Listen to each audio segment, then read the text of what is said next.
اعوذ باللہ من الشیطان الرجیم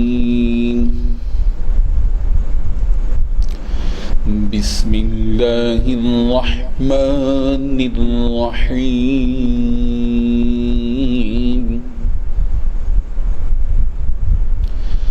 الذین آمنوا یقاتلون فی سبیل اللہ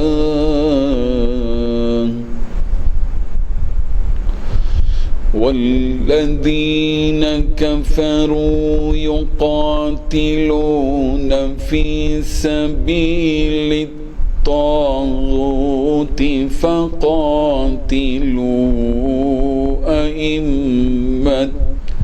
فقاتلوا اولیاء الشیطان ان کید الشیطان کان ضعیفا صدق اللہ العظیم۔ حاضرین و ناظرین، یہ درس نمبر 373 ہے، 373 سورہ نساء کی آیت نمبر 76 کی تلاوت کی گئی۔ 76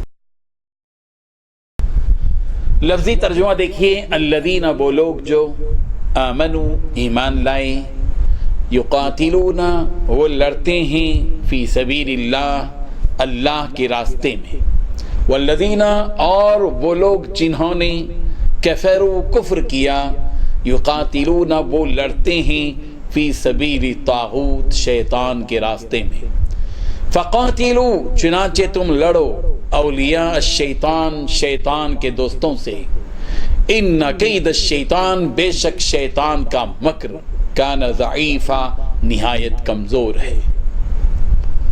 ترجمہ یوں ہے، جو مومن ہیں وہ تو اللہ کی راہ میں لڑتے ہیں، اور جو کافر ہیں وہ شیطان کی راہ میں لڑتے ہیں، سو تم شیطان کے مددگاروں سے لڑو اور ڈرو مت، کیونکہ شیطان کا داؤ کمزور ہوتا ہے۔ بزرگان محترم، اللہ تبارک و تعالیٰ نے اس آیت میں 4 باتیں بتلائی ہیں۔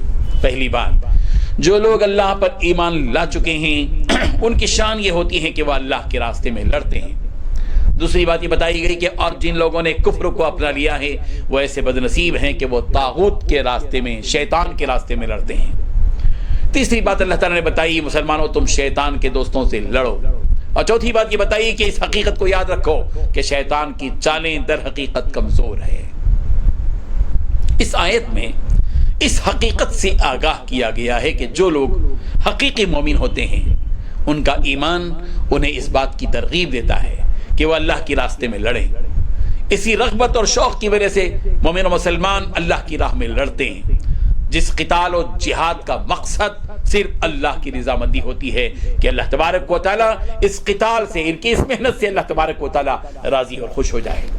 اسی طرح اس جہاد و قتال سے ان مسلمانوں کا مقصد یہ ہوتا ہے کہ اللہ کا دین دنیا میں بلند اور غالب ہو جائے۔ اس کے مقابلے میں جو لوگ کافر ہوتے ہیں ان کا کفر ان کو اس کام میں لگا دیتا ہے کہ وہ حق کے خلاف جنگ لڑیں، اور ان کا مقصد اس جنگ سے یہ ہوتا ہے کہ کفر کو غلبہ نصیب ہو اور دین اسلام مغلوب ہو جائے۔ یہ کافر لوگ طاغوت یعنی شیطان کے راستے میں لڑتے ہیں۔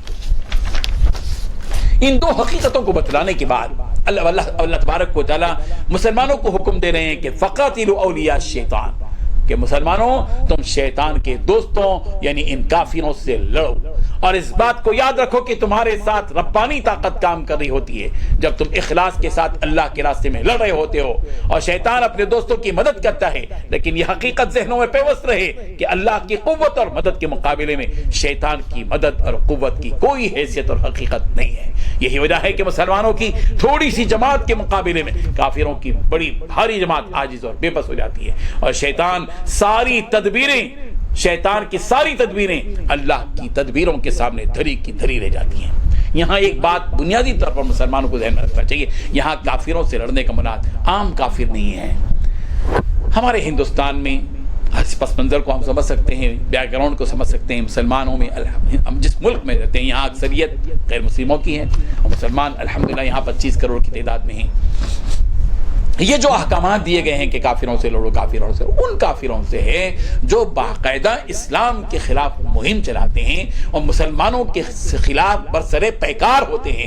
اس وقت میں ظاہر بات ہے کہ خاموش بیٹھیں گے نہیں، یہ تو ظاہر بات ہے کہ عقل بھی اس کو تسلیم نہیں کرتی کہ ایک طرف سے جو ہے لڑ بچائی جا رہی ہو، للکارا جا رہا ہو اور مارنے کے لیے تیار ہو، سب بندی ہو رہی ہو، جنگ کے لیے تیار ہو، اور دوسرے جو ہے ہاتھ باندھ کر بیٹھے رہے۔ یہ لیکن عام کافروں کے ساتھ جو کبھی اس سلسلے کا نظریہ نہیں رکھتے، اور ہم الحمدللہ ہمارے اس ملک کے 90% ہندو سیکولر ہیں اور مسلمانوں سے اور اسلام سے محبت اور عقیدت رکھتے ہیں۔